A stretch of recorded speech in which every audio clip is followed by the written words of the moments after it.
Man, this was just a very frustrating game overall. Just most frustrated I've been over a loss in a while.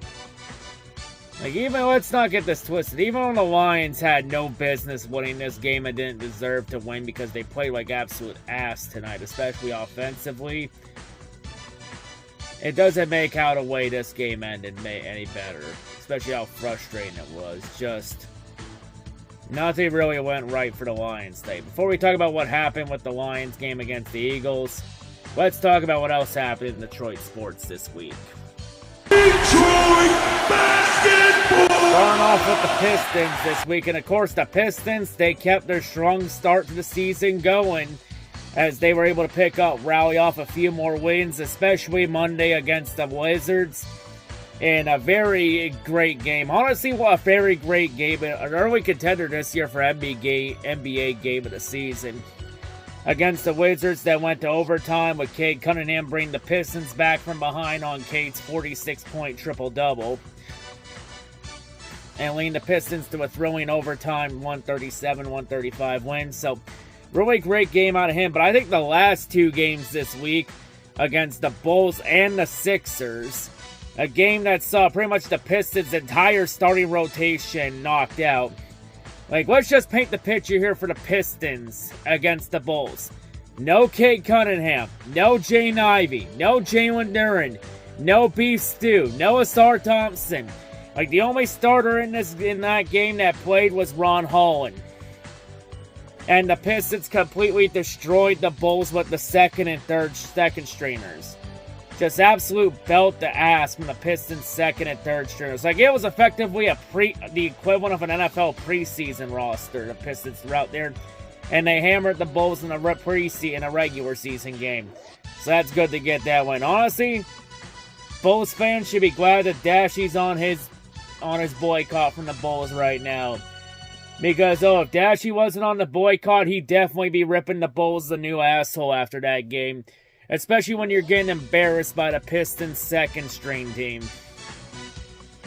And of course, the Pistons also were able to get a gritty win with the second stringers too, with a good chunk of the roster out except Beef Stew came back. But the Pistons got a big gritty win against the Philadelphia and the Sixers, as the Pistons now extend their start to their year to now 11-2. So even though the Lions completely imploded against the Eagles tonight, there's one positive to come out of this week. At least the Pistons beat the Eagles, so at least Detroit has a consolation prize. I know that won't make Lions fans feel any better, and it's just pure copium at this point, but at least we beat Philly in something this week. Hell, didn't the Pistons beat the 6th Philadelphia twice this week in the last 5 days? Last week or so? Damn. Pistons got 2 wins against the Sixers this week. As let's be honest, I don't think anybody in Philly trusts that process with the Sixers anymore. The only process I think Philly trusts right now is the Eagles process. That's for damn sure. But yeah, Pistons stand 11-2, and I should just mention this. 3 of the last 4 NBA champions started their season 11-2. Last year's champs, Oklahoma City, started 11-2, won the title. The 2024 champs, the Boston Celtics, started 11-2, won the title. And of course, the 2022 champs, Golden State, started 11-2 and won the title. Out of the last 4 champions, the only one that didn't start 11-2 through 13 games was Denver in 2023, who started 9-4. So hey, if the Pistons keep playing up to their potential and keep this momentum rolling, especially with how the schedule is in November, there's a very strong possibility that there could be very bright things for the Pistons to come this year. You know, this season could be very special with the way things are going. We'll have to wait and see how this pans out, but a lot of things trending in the right direction for the Pistons. Great to see that momentum continue to build on. And the Pistons also got some breathing room at first place in the Eastern Conference, second in the NBA. Only team that has a better record than the Pistons right now are the reigning champs OKC. But a nice start to the year for the Pistons as that Detroit basketball keeps rolling on. So, of course, after the Red Wings had a pretty rough time last week with that 5-game losing streak. Looking like they were just repeating their early season collapses from the last couple late season collapses to do it early in the year. The Wings were able to stop their struggles this week and stop the bleeding and had a very solid week, as they ended the losing streak with a very dominant win over the Ducks, splitting the season series with Anaheim once again. So yeah, really good job there by the Wings to get that win against Anaheim. So yeah, even though Anaheim won the John Gibson revenge game, Gibson still got his pound of Anaheim flesh in return, and in the 3-1-3. So there we go there. So good win to get back on track. And of course, the game against Buffalo. Well, this game started off very strongly for the Wings, as they jumped out to a 4-1 lead against Buffalo. Like, honestly, a really good sign for the Wings to show how much they can turn things around in a week. 4-1 lead against Buffalo with no signs of letting up. Okay, Detroit, just keep your foot on the gas. And Red Wings, what in the literal fuck?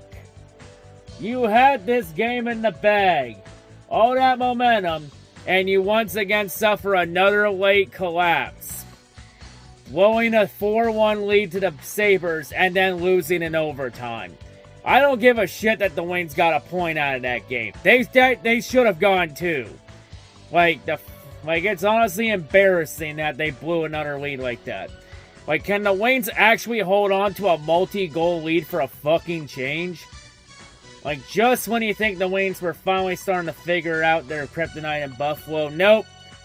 They still can't figure it out against the Bills on the Sabres on a consistent basis. Just very frustrating there. God damn it. But the Wings, of course, they didn't stay down long, as they were able to bounce back Sunday night with a big win against the New York Rangers in Madison Square Garden, in a game that saw both teams wear their 100 Centennial home jerseys. Pretty interesting sight with the Rangers and the Wings wearing both their home jerseys for this game. And what was really a goaltending duel between Cam Talbot and Jonathan Quick. Yeah, pretty crazy to see Jonathan Quick in a Rangers uniform. But yeah, in a goaltending duel, in the end, something did give out, and Lucas Raymond would be the hero for the Wings in Madison Square Garden. In an absolute classic between two original six teams, the Wings were able to finally conquer their demons in the Big Apple, and they finally beat the New York Rangers. And of course, the game had a little bit of extracurricular after, when Mason Appleton would shoot the puck in the empty net after the buzzer went. And then Jonathan Quick would act like a sore loser and try and fight Mason after, and it just led to an all-out brawl. Honestly, this photo right here is just good old-fashioned hockey. Back in the day, old-school hockey, an all-out brawl. I mean, it was a really good game. Honestly, it was just a goaltending duel, especially with how much the Wings outplayed the Rangers. Like, the fact the Wings, with how many shots they had on net, over 40, and they only had 2 goals. Like, honestly, Jonathan Quick played his ass off. Like, both goalies played extremely well in that game. But in the end, some had to give, and the Wings were able to take advantage of it. I mean, with how much the Wings outplayed, in the end, the better team won. But I'll be honest, the New York Rangers acting like sore losers after, especially Quick, because, he just shot a puck in the net. It wouldn't even really matter. The Wings won the game anyway. It just makes the Rangers look like goddamn sore losers. But yeah, but honestly, that New York Rangers sore loserness thing that makes them look like fucking Karens, that's honestly been normal for the Rangers ever since Tom Wilson broke that franchise like 3 years ago. And it's continued on ever since. And don't forget, the Rangers are a team owned by James Dolan. That should really explain how much Karenness is in that damn franchise. If Karenness is even a word. Probably not, but who cares? But petty definitely is. But yeah, Wayne's now 11-7-1. And they're now second in the Atlantic somehow. I don't know how the fuck they're now all of a sudden second in the division, but they're there somehow. Despite being inconsistent as all hell. But, still early in the year. We're about a quarter of the way through the NHL season. a lot can still happen. But hey, at least Flyers fans can be happy about the Detroit beating New York in something. But yeah, especially considering that Philly fans hate the Rangers.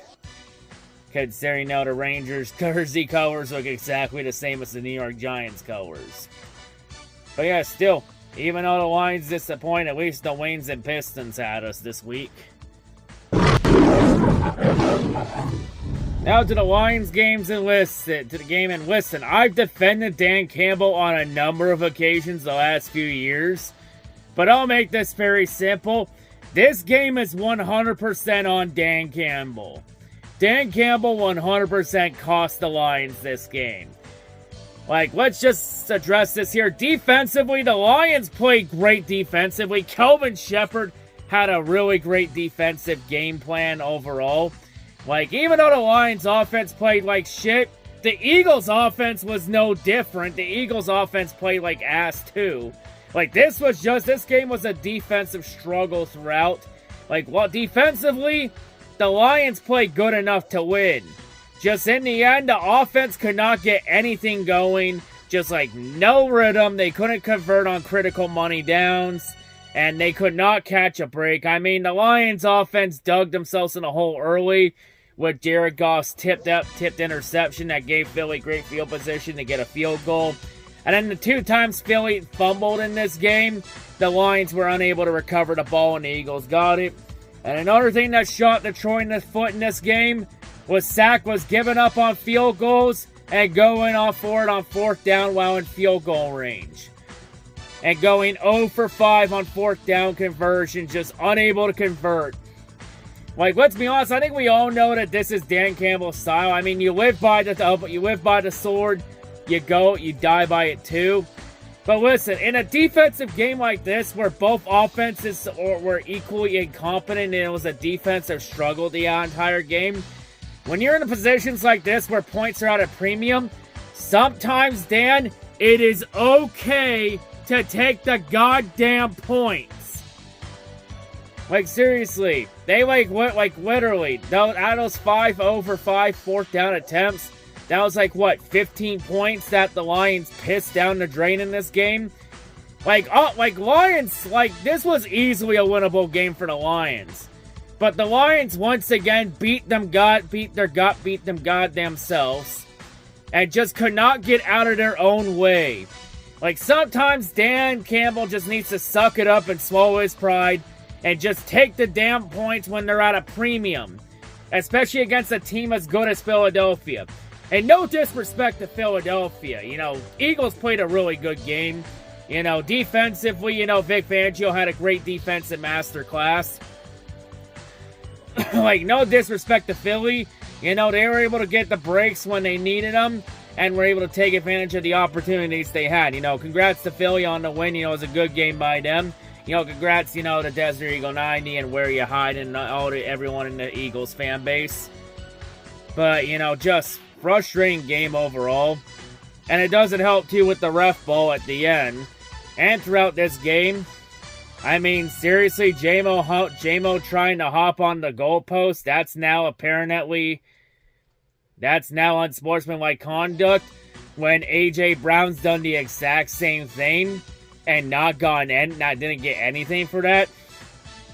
Fuck off with this inconsistent bullshit, NFL. Fuck off.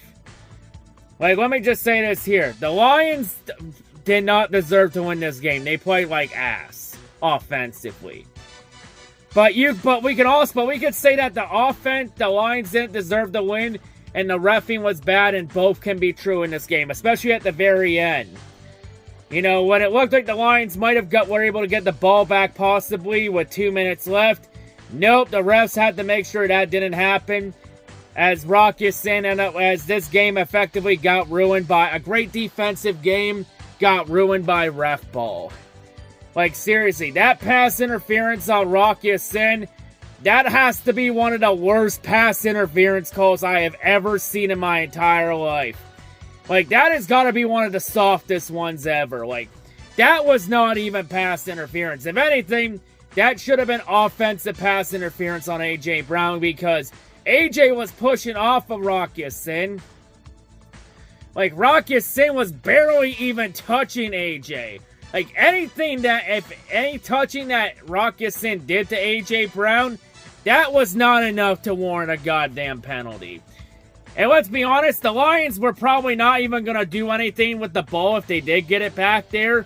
But, you know, it's very frustrating to know that the refs effectively dictated the outcome of this game and didn't even give the Lions a chance to do it. Because who knows what the Lions would have done if they got the ball back with that much time left. You know, we'll never truly know. Could they have charged down the field? Or would the Eagles defense make a strong stand? You know, we'll never truly know. But I mean, let's be honest. At the end of the day, even though that officiating was bad, it was not the reason why the Lions lost this game. Like, some Lions fans need to stop blaming the goddamn refs for everything and stop taking the easy way out. Like, honestly, anybody that blames the refs is a fucking loser. Because blaming the refs is petty and childish, it's just taking the easy way out. Bottom line, yes, the officiating in this game was bad.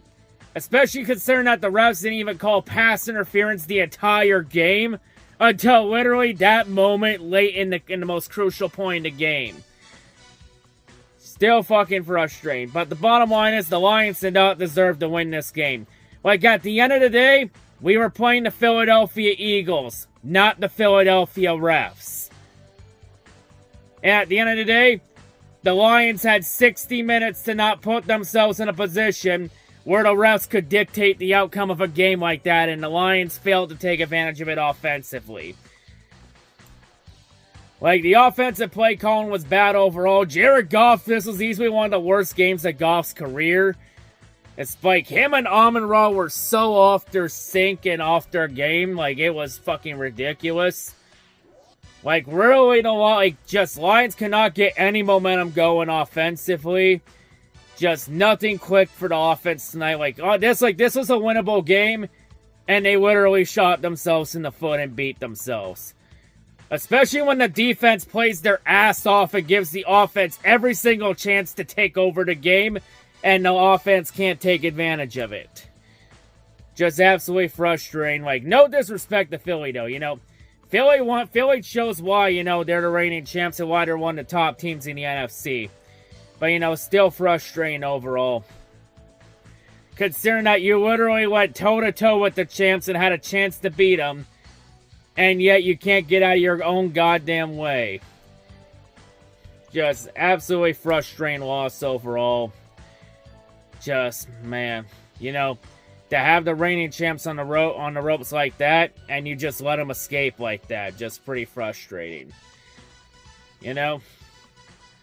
Like, I don't know what this offense's issue is. Like, they need to fucking figure it out.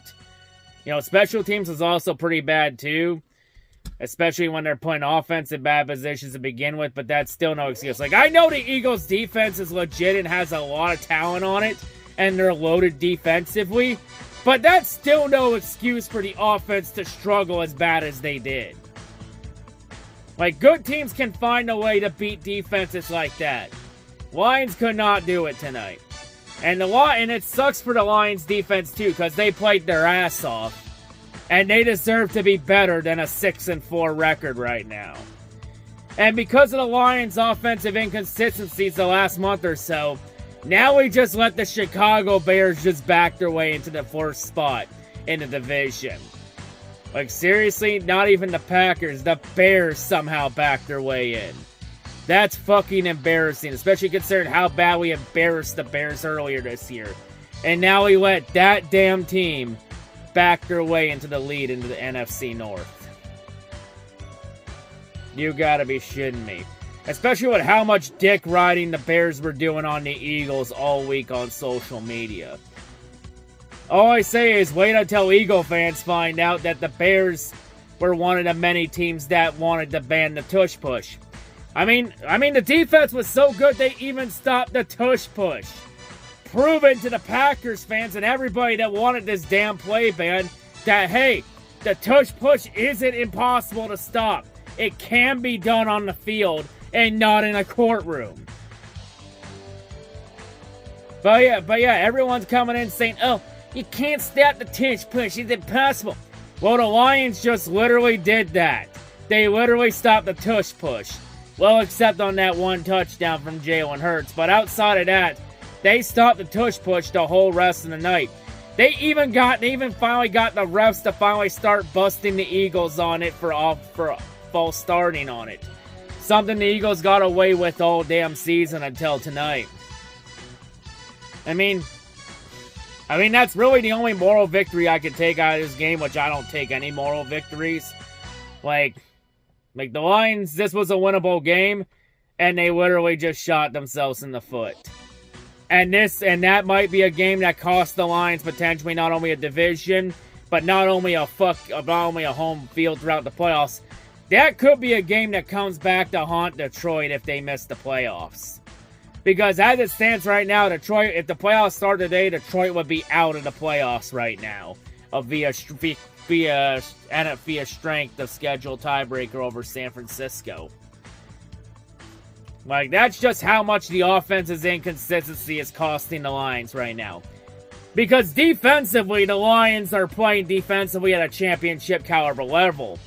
But the Lions' inconsistencies on offense is holding this team back from its true potential.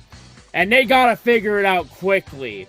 Or they may not even have a chance at the dance in January. 7 weeks left. They better figure this out and fast. Just very frustrating game overall. Not much else to say. The only real positives on offense was J-Mo and Jahmyr Gibbs literally carrying this offense. That was the only positives out of offense. The Lions offense, the Lions O-line was really bad tonight. They got their ass kicked by the Eagles D-line. It is pretty concerning, too, because the Lions' offense has struggled against the Packers, the Chiefs, and now the Eagles.